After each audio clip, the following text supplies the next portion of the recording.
Do you grieve? I'm Una from theharpteacher.com. Today I'm going to show you a couple of solutions to the problem of needle jump when we're tuning our harp. What you're going to do is you're going to go to your app or your electronic tuner and you're going to see if there's a needle damping function. I'm here using ClearTune for Android. I'm going to go to the eye, which will bring me to the settings section.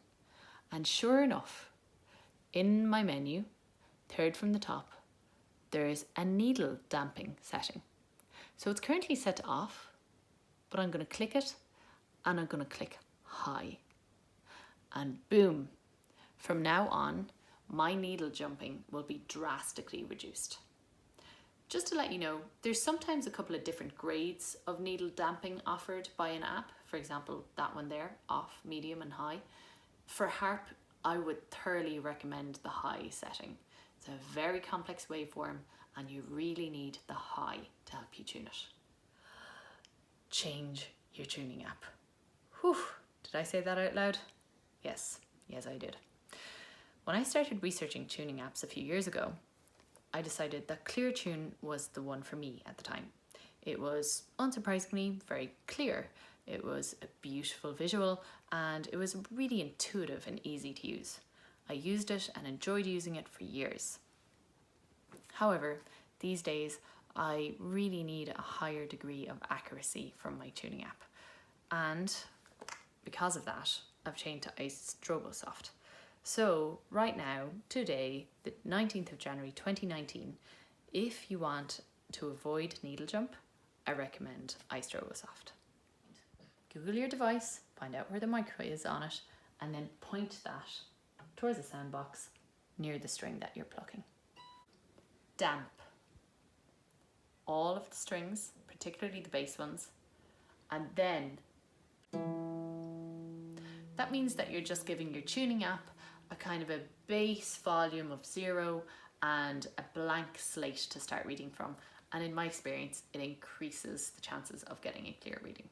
When you tune the harp, you generally use your right hand for holding the tuning key and your left hand will pluck the string. Now, imagine I'm tuning this red C string. Normally, I would just pluck it with one finger, generally a 2. Hypothetically, if my tuning app or my tuner wasn't picking that note clearly, what I could do is put my 3 on the string below, which is a B, put my thumb on the string above, which is a D, and then leave my 3 and 1 placed there while I pluck the 2 again. Okay, here goes.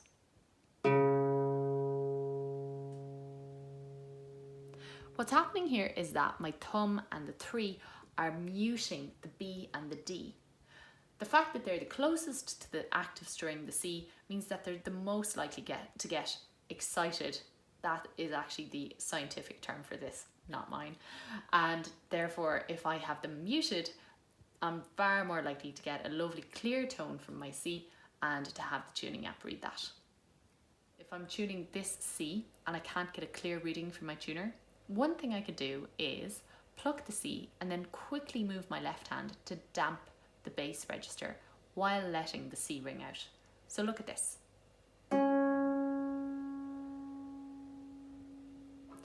So this is a pickup mic or a clip-on microphone. See that? Now this is an old school version. So this end will go into an electronic tuner. And then this can clip onto the harp anywhere that it can fit really, and generally as close to the string you're trying to tune as possible. So for example, that doesn't look very easy, but that's just because the angle I'm sitting at for this video. It actually is very simple usually. So you can put it onto your sound box or you can put it up somewhere here on the harmonic curve. Now, full reveal.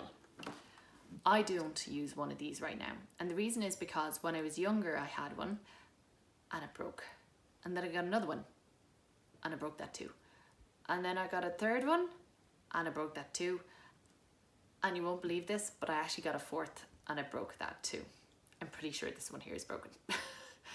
So either I'm really rough with my stuff, or just transporting harps is a kind of a rough and tumble game, or these are quite delicate. Maybe if you are struggling with needle jump, it could be worth the investment to get one of these, or a more modern one that clips onto your iPhone or iPad, or your phone or your tablet.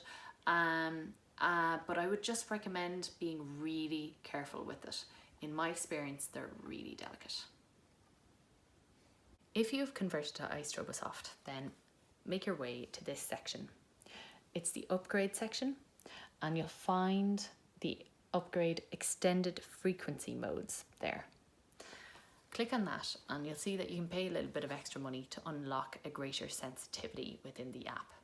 This means that your app will be able to hear the very low strings and the very high strings with greater accuracy.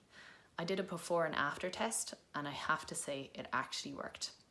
So it is a little bit of extra money, but I think it's worth it. So if you're still trying to avoid needle jump and you have iStrobosoft, get the extended frequency modes and maybe it will make your life easier. Sometimes you'll find that when you're tuning the strings in the upper register of the harp, that they have a terrible tendency to register their harmonics or subharmonics rather than the actual string you're plucking. So for example, I'll pluck my C string and my tuning app or my clear tune or my iStrobosoft or my electronic tuner will consistently tell me F. And I'm like, no, I don't want to know if my harmonic or subharmonic F is in tune or not.